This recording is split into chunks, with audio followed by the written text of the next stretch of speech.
আমি একটা বোবা মেধাবী মেয়েকে বিয়ে করেছিলাম আমার পছন্দে। আমার মা বাবাও তাকে খুব পছন্দ করত। সে দেখতে খুব সুন্দরী ছিল। কিন্তু এই বোবা মেয়েকে আমার পরিবারের সবাই মেনে নিলেও আমার বড় ভাই মেনে নিতে রাজি হলো না। আমি ভাইয়ার কথা কানে না নিয়ে আমি তাকে বিয়ে করে নিলাম।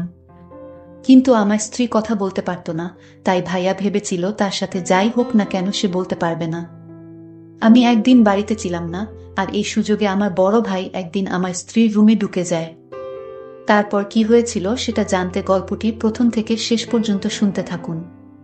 যদি টেনে টেনে শুনেন তাহলে আপনারা কিছুই বুঝতে পারবেন না, তাই গল্পটি মনোযোগ দিয়ে শুনুন। তাহলে মূল গল্পটি বলি। আমি 3 ভাইয়ের মধ্যে মেজ। সবে মাত্র পাবলিক ভার্সিটি থেকে পাশ করে বেরিয়েছি। কয়েকটা চাকরির ইন্টারভিউ দিয়েছি। বড় ভাইয়ের বিয়ে হয়েছে। আমাদের পরিবার মোটামুটি ধার্মিক পরিবার বলা যায়। পর্দা করার ব্যাপারে এত কঠোর না হলেও নামাজ রোজার ব্যাপারে আমাদেরকে ছোটবেলা থেকেই উৎসাহিত করা হয়েছে। আমার ভাইয়ের জন্য মেয়ে দেখার সময় ধার্মিক পরিবারের মেয়েকেই বেশি প্রাধান্য দিয়েছিল। আল্লাহ চাহেন তো চাইলে পাওয়া যায় না এমন কিছুই নেই। আলহামদুলিল্লাহ, এমন মেয়েকেই মা ঘরের বউ করে আনে। সেদিন গ্রামে ভাবির কাজিনের বিয়েতে গিয়েছিলাম পুরো পরিবার। খাওয়া দাওয়ার পর কয়েকজন মিলে বসে গল্প করছিলাম। দূর থেকে লক্ষ্য করলাম একটি কমপ্লিট হিজাব পরিহিতা, হাত মোজা, পা মোজা সহ মেয়ে। মেয়েটি আমাদের রুমের দিকেই আসছে। প্রথমে মেয়েটির প্রতি কোনো আগ্রহ না থাকলেও পরে খেয়াল করে দেখতে দেখতে ভাবছি এই যুগেও মানুষ এইভাবে হিজাব করে। আমি যে রুমে বসে আছি সেখানেই এক পাশে বসে গেল। অন্য একটি মেয়েকে লিখে কি যেন দেখাচ্ছে। খোঁজ নিয়ে জানতে পারলাম মেয়েটি ভাবির কাজিন হয়। আমার আগ্রহ জানার আরও বেড়ে গেল মেয়েটির প্রতি। নিজের মনেই বললাম মেয়েটি ভাত খাওয়ার সময় দেখব দেখতে কেমন।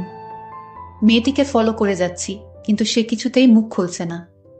লক্ষ্য করলাম বারবার কি যেন লিখছে। বিয়ের পর জেনেছিলাম সে দাওয়াত বিয়েতে খুব কমই যায়। বাধ্য হয়ে যেতে হলেও খাবার খায় না। আমার জিদ চেপে গেল। আমি মেয়েটিকে দেখবই, যেভাবেই হোক। মাকে বললাম আমি আরো কিছুদিন গ্রামে থাকতে চাই। মাও খুশি হয়ে রাজি হয়ে গেলেন।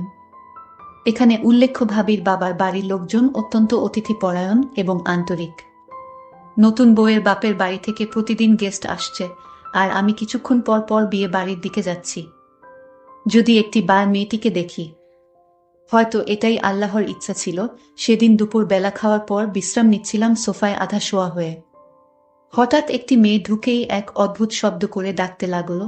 তখনও পর্যন্ত আমার মাথায় আসেনি সে এইরকম অদ্ভুত করে কেন ডাকতেছে।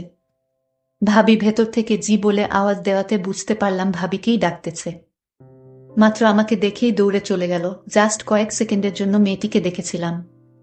কেন জানি না বারবার মনে হচ্ছে এই মেয়েটি সেই, যাকে আমি 2 দিন ধরে পাগলের মতো খুঁজে বেড়াচ্ছি। পরে ভাবি থেকে জিজ্ঞাসা করাতে জানতে পারি, এটাই সেই পর্দানসীন মেয়ে। উজ্জ্বল শ্যামলা বর্ণের মায়াবতী।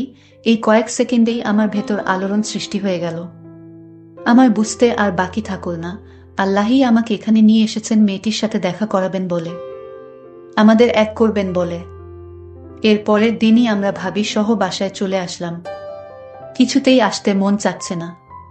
মনটা আকুল হয়ে আছে, আরেকটি বার যদি মেয়েটিকে দেখতে পেতাম। ভাবিও যেহেতু ইসলামী মন মানসিকতার, উনার সাথে প্রয়োজনের বাইরে দেখা বা কথা হয় না একই ঘরে থাকার পরও। ভাবির কাছে মেয়েটির ব্যাপারে জিজ্ঞাসা করার সুযোগ খুঁজতেছি। 1 সপ্তাহ পর সুযোগ পেলাম। মা ডাক্তারের কাছে গিয়েছে, স্বাভাবিকভাবেই আমার দুপুরের খাবার ভাবিই দিবে। ভাত খাওয়ার পর মেয়েটির ব্যাপারে জিজ্ঞাসা করলাম, কিন্তু ভাবি যা বলল তা শুনে আমার দুনিয়া উল্টে গেল। মেয়েটি বোবা, বধির। মেয়েটির মা উচ্চশিক্ষিত মহিলা। 5 বছর বয়সেই জানতে পারে মেয়েটি স্পেশাল শিশু। কিন্তু মেয়েটির মা হার মানেনি। সারাদিন মেয়ে নিয়ে লেগে থাকত। মেয়েকে স্বাবলম্বী শিক্ষিত করার জন্য সব প্রকার চেষ্টা করতে লাগল। 8 বছর বয়সেই মেয়েটিকে সমস্ত বর্ণ শিখিয়ে ফেল। আল্লাহ তাআলা এই সমস্ত শিশুদেরকে অবশ্যই কোনো বিশেষ গুণ দিয়ে পাঠান দুনিয়াতে। কিছুদিন পর মা বুঝতে পারে মেয়েটি ছবি আঁকায় খুব পারদর্শী। মা মেয়েটিকে ছবি আঁকার সমস্ত উপকরণ এনে দিল এবং অন্যান্য সাবজেক্ট, বিশেষ করে ইংলিশের ব্যাপারে খুব বেশি গুরুত্ব দিতে লাগল। মেয়েটির টিচার্সরা খুব সুনাম করত। প্রায় প্রতি ক্লাসেই টপ 3-তে মেয়েটি রেজাল্ট করত একমাত্র মায়ের অপ্রাণ চেষ্টা এবং আল্লাহর ইচ্ছায়। এসএসসিতে গোল্ডেন জিপিএ পেল। ওরা গ্রামে থাকলেও পৌর এলাকার হওয়ায় শহরের মতোই কিন্ডারগার্টেন, আর্ট স্কুল এসবের খুব মান। মা মেয়েটিকে মামাদের সাহায্য নিয়ে একটা আর্ট স্কুল খুলে দিল। এই বোবা মেয়েটি মাত্র 2 জন স্টুডেন্ট নিয়ে স্কুল শুরু করে নিজের বাসায়। এইচএসসি দিতে দিতে মেয়েটির প্রায় 50 জন স্টুডেন্ট। আমি এখনো সবসময় মেয়েটির মা প্রতি কৃতজ্ঞ। ওকে এত যোগ্য বানানোর জন্য, ওর কমতিগুলোকে শক্তিতে রূপান্তর করার জন্য। ইন্টার পরীক্ষায়ও ও ভালো রেজাল্ট করল, অল্পের জন্য জিপিএ 5 পায়নি। মাত্রই ইংলিশে অনার্সে ভর্তি হয়েছে। আমি আর কিছুই ভাবতে পারছি না। আমি একটা বোবা মেয়েকে বিয়ে করব। ভেতর থেকেই কেউ একজন বলে উঠল, দুনিয়াতে কি মেয়ের অভাব নাকি আমার মধ্যে কোনো কমতি আছে যে আমি জেনে শুনে বোবা মেয়ে বিয়ে করব? কিছুতেই হতে পারে না। কিন্তু আমি কিছুতেই নিজের মনকে মানাতে পারছি না। আমি কি দোষ করেছি? স্কুল, কলেজ, ভার্সিটি কোথাও প্রেম হল না। শেষমেশ একটা বোবা মেয়েকেই ভাল লাগল। সেদিন সারা রাত খুব কান্না করলাম। বারবার আল্লাহকে দোষ দিয়ে যাচ্ছিলাম, কেন আমার সাথে এমন করলে? সারাদিন আর কিছুই ভালো লাগে না, রাত হলে ঘুম আসে না। কেমন জানি হয়ে যাচ্ছিলাম। নিজেকে পাগল মনে হতে লাগল। হঠাৎ করেই মনে আসলো, ভার্সিটিতে এক প্র্যাকটিসিং বড় ভাইয়ের সাথে আমার ঘনিষ্ঠতা ছিল। উনার কাছ থেকেই আমি অনেক দিনের তালিম নিয়েছিলাম। ইসলামী জ্ঞানে জ্ঞানী, অ্যাকাউন্টিং নিয়ে পড়ালেখা করে এখন একটা ব্যাংকে জব করে। উনাকে আর্জেন্ট দেখা করার কথা বলাতে সাথে সাথে রাজি হয়ে গেলেন। এমনিতেই অত্যন্ত ভালো মানুষ, তার উপর আমাকে অত্যন্ত স্নেহ করেন, ছোট ভাইয়ের মতো। দিনের জটিল অনেক সমস্যার সমাধানও উনি আমাকে দিয়েছেন। পারিবারিকভাবে ধর্ম পালনের অভ্যাস থাকলেও ধর্মকে ভালোবেসে পালন করতে উনি আমাকে সহায়তা করেছেন, আলহামদুলিল্লাহ। বিকালে বসলাম দুইজনে, কোনো বনিতা না করেই সোজাসুজি সব বললাম। ভাই যা বলল তাতে আমার সমস্ত চিন্তা দূর হয়ে গেল, অনেক রিল্যাক্স ফিল করছিলাম সেই মুহূর্তে। ভাই বলল, আমরা সবাই দুনিয়াতে পরীক্ষার জন্য এসেছি, দুনিয়া চিরস্থায়ী কিছু নয়। মেয়েটির পরিবার ভাগ্যবান এবং তুইও, কারণ তুই বললি দুনিয়াতে এত মেয়ে থাকতে আল্লাহ তোকে মেয়েটির প্রতি ভালোবাসা সৃষ্টি করেছেন। আল্লাহ তাআলা তোকে খুব ভালোবাসেন বলেই হয়তো মেয়েটিকে একটি উছিলা করে তোর কাছে পাঠিয়েছেন, তোর সবরের মাধ্যমে আল্লাহর প্রতি বিশ্বাস আরো দৃঢ় করার জন্য। আর কিয়ামতের দিন আমরা সবাই পুণ্যের পাশাপাশি পাপের বোঝা মাথায় নিয়ে চিন্তিত হব। কিন্তু মেয়েটির পাপ বলে কিছু থাকবে না, ওর হিসাবের খাতা থাকবে সাদা। সে শিশুর মতো পবিত্র অবস্থায় দুনিয়াতে এসেছে এবং একই অবস্থায় দুনিয়া থেকে বিদায় নিবে।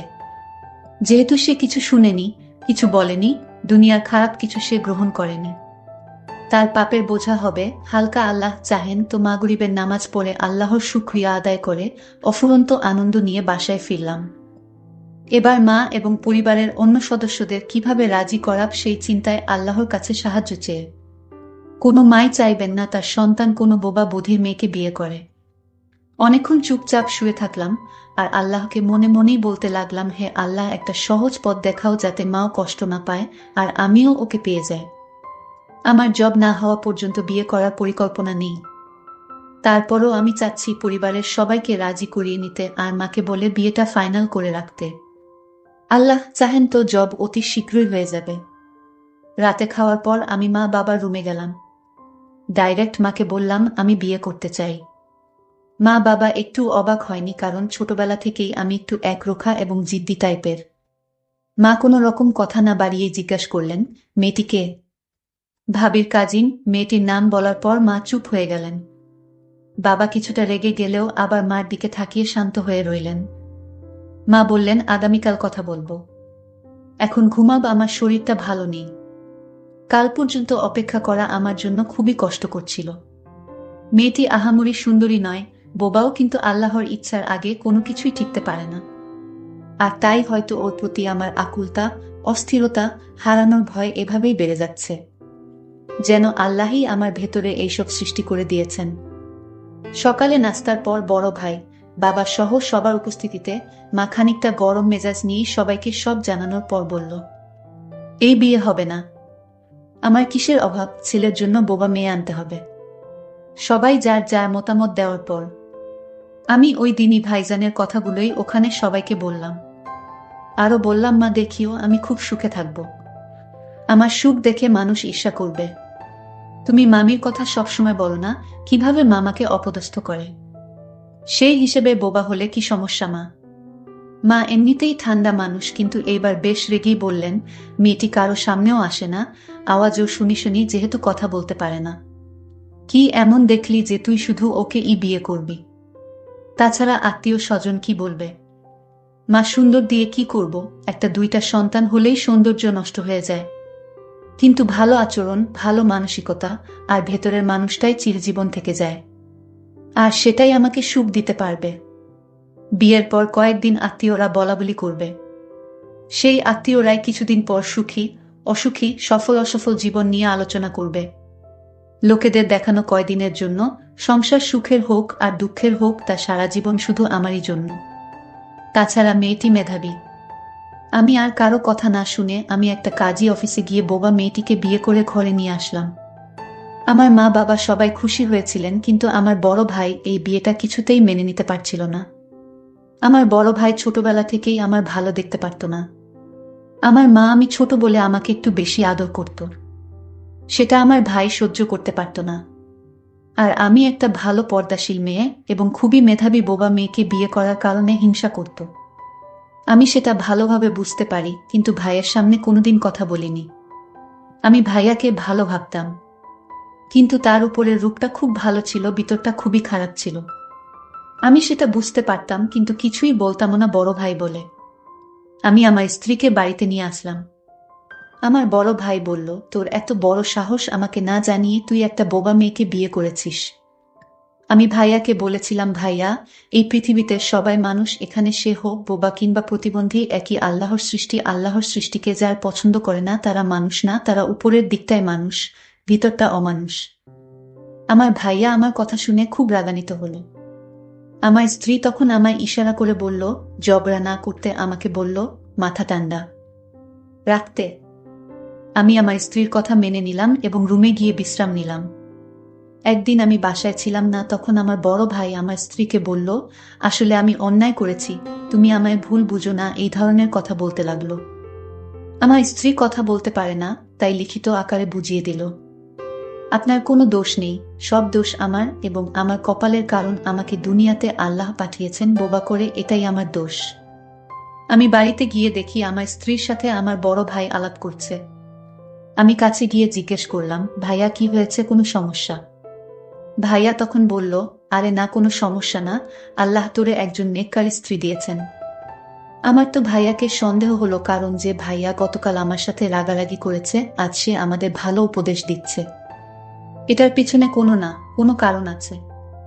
আমার ভাইয়া তারপর রুম থেকে চলে গেল। পরের দিন আমি সন্ধ্যায় বাড়িতে ফিরলাম, ফিরে দেখি ভাইয়া আমার স্ত্রীকে কি যেন ইশারায় বলছে।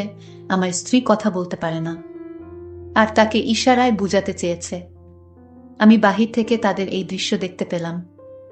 আমার মনে আরো চিন্তা বেড়ে গেল। ভাইয়া আমার স্ত্রীর রুমে বারবার কেন যায়, এটা তো আমি কিছুই বুঝতেছি না। আর তার সাথে কি কথা বলে? আমার স্ত্রীকে আমি লিখিত আকারে জিজ্ঞেস করলাম, আচ্ছা, আমার ভাইয়া কেন তোমার কাছে আসে, কি বলতে চায়, তুমি লিখে বলে দাও। সে তখন আমায় লিখে উত্তর দিল, ভাইয়া তাকে এটা বলতে চেয়েছে, তুমি খুব সুন্দর, তুমি খুব ভদ্র, তোমার মতো মেয়ের কোনো তুলনা হয় না। মানে আমার প্রশংসা করেছে তোমার ভাইয়া। আমি তো তার লেখা দেখে অবাক, যে ভাইয়া গত কয়দিন আগে আমার সাথে খারাপ ব্যবহার করত, আজ সেই ভাইয়া আমাদের সাথে ফেরেশতার মতো আচরণ করছে। আমি তা দেখে আমার মনে কৌতূহলের সৃষ্টি হয়েছে। আমি আমার স্ত্রীকে আজ বললাম যে, তুমি আমার ভাইয়াকে আমার রুমে আসতে দিও না। আমার কেমন জানি মনে হচ্ছে ভাইয়ার এই রহস্য আমার কাছে ভালো মনে হচ্ছে না। যাই হোক, পরের দিন আমার এক বন্ধুর বাবা মারা গেছে। সে আমার ফোন করে বলল আমাকে যেতে। আমি আমার স্ত্রীকে বলে গেলাম, আজ আমার ফিরতে দেরি হবে, বেশি রাত হলে খাওয়া দাওয়া সেরে ঘুমিয়ে পড়ো। সে বলেছিল ঠিক আছে। আমার ভাইয়া তখন আমার স্ত্রীর কাছে এসে বলল, শোনো, আজ তোমার জন্য একটা গিফট নিয়ে এসেছি। আমার স্ত্রী বলল, না, আমার কোনো কিছু লাগবে না, আপনি চলে যান। সে আমায় ইশারায় বলে দিল সে গিফট নিতে পারবে না তার স্বামীর অনুমতি ছাড়া। আমি তখন লিখিত আকারে তাকে বললাম, এই গিফটটা রাখো, আমি কি তোমাদের পর? তুমি আমার ছোট ভাইয়ের স্ত্রী, তুমি তো এই পরিবারের একজন সদস্য। আমার স্ত্রী তখন লিখিত আকারে বড় ভাইকে বললেন, আপনি গিফট নিয়ে আইছেন, কিন্তু আমার স্বামী বাড়িতে যখন থাকবে তখন। আমার তখন খুব রাগ হচ্ছিল, কিন্তু রাগ করলে কি হবে, বরং আমার লস হবে। আর তাই আমি খাবারের সাথে এমন একটা জিনিস মিশিয়েছিলাম। আমি তখনও আমার বন্ধুর বাড়িতে, এখনো লাশ দাফন করা হয়নি। রাত প্রায় 10টা বেজে যাচ্ছে। এর মধ্যে বাড়িতে আমার মা, বাবা, আমার বড় ভাই এবং আমার স্ত্রী রাতের খাবার খেতে বসল। তার আগে আমার স্ত্রী আমাকে ফোন করেছিল, তোমার আসতে কয়টা বাজবে? আমি বলেছিলাম, আমার আসতে অনেক দেরি হবে, তুমি মা বাবাকে নিয়ে রাতের খাবার খেয়ে নাও, খাওয়া দাওয়া সেরে ঘুমিয়ে যাও। কিন্তু আমার স্ত্রী জানতো না খাবারের সাথে কি মিশানো ছিল। আমি আমার স্বামীর অনুমতি নিয়ে খাবার খেয়ে নিলাম, মা বাবা এবং তার বড় ভাইকে নিয়ে। তার বড় ভাই আমার খাবারটা আলাদা রেখে দিল। সেটা আমি বুঝতেই পারছিলাম না, আর আমি খেয়ে নিলাম। ভাত খাওয়ার কিছুক্ষণ পর আমার শরীরটা অনেক দুর্বল লাগছিল।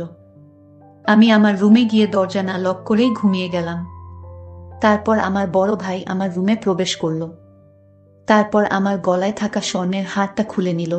আমার স্ত্রীর কানে পড়ে থাকা অনেক দামি স্বর্ণগুলো আমার ভাই চুরি করে নিল।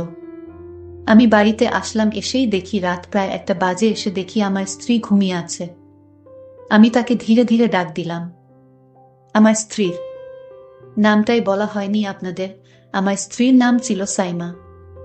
যাই হোক, আমি আমার স্ত্রীর কাছে গিয়ে তাকে ডাক দিলাম, সাইমা উঠো, আমি আসছি। আমি আবার ডাক দিলাম, এই সাইমা, তুমি শুনছো না? আমি তোমায় ডাকছি, এই উঠো। সাইমার কোনো সাড়া শব্দ পেলাম না। আমি তার কপালে হাত দিয়ে দেখি ঠান্ডা হয়ে আছে। আমি তাকে জোরে ডাক দিলাম, তার হাতটা ধরতেই হাতটা একদম সোজা হয়ে গেল। আমি চিৎকার করে বললাম, সাইমা, কি হয়েছে তোমার? আমি বুঝতে পারলাম সাইমা আর দুনিয়াতে নেই। সে চলে গেছে দুনিয়া ছেড়ে, সাইমা মারা গেছে। কিন্তু আমি মনে মনে ভাবতে লাগলাম, সাইমার তো কোনো রোগ ছিল না, তাহলে হঠাৎ করে কেমনে মারা গেল? আমি সাইমার গলার দিকে তাকিয়ে দেখি তার গলায় যে হারটা পরা ছিল, সেই হারটা নেই। তার কানের মধ্যে পড়ে থাকা স্বর্ণের অলংকারগুলো নেই। আমার আর বুঝতে বাকি রইল না, এই ঘটনাকে ঘটিয়েছে আমার মৃত স্ত্রীর পাশে একটা আংটি পড়ে রইল। আমি আংটিটা দেখে নিশ্চিত হলাম এর সবকিছুর পিছনে আমার বড় ভাই দায়ী। কারণ আংটিটা ছিল আমার বড় ভাইয়ের হাতে, সেটা সাইমার ঘরে পড়ে রইল। আমি চিৎকার করে বললাম, আমার এত বড় ক্ষতি কে করেছে? আমার স্ত্রীকে কেন মেরে ফেলেছে? আমি কান্না গলায় বলতে লাগলাম। তখন আমার ভাইয়া দৌড়ে আসলো, আমার কাছে বলল, কি হয়েছে তোর স্ত্রীর? আমি বললাম, চুপ, একদম চুপ, তুই একটা কথাও বলবি না। তুই আমার ঘরের সবকিছু চুরি করে নিয়ে নিতি, তুই আমার সকল সম্পদ চাইলে আমি তোকে নিঃস্বার্থভাবে তোকে দিয়ে দিতাম, কিন্তু তুই আমার স্ত্রীকে কেন দুনিয়া থেকে বিদায় করে দিলি? কি দোষ ছিল আমার স্ত্রীর? আমার স্ত্রী বোবা ছিল, এটা কি তার অপরাধ ছিল? এগুলো বলতে বলতে আমিও জ্ঞান হারিয়ে ফেললাম। বাবা মা ভাইয়াকে পুলিশে দিয়ে দিল, তার যাবজ্জীবন জেল হয়েছিল। আমার ভাই ছিল লোভী, আমার ভালো দেখতে পারত না। বন্ধুরা, আমাদের সমাজে এরকম অনেক লোভী মানুষ আছে, যারা নিজের কাছের মানুষগুলোকে এমন শোকাহত করে থাকে শুধু অর্থের জন্য। বন্ধুরা, আজকে গল্পটি কেমন লাগলো তা অবশ্যই কমেন্ট করে জানাতে ভুলবেন না। আর এরকম নতুন নতুন গল্প পেতে আমাদের চ্যানেলটিকে সাবস্ক্রাইব করে পাশে থাকবেন। ধন্যবাদ।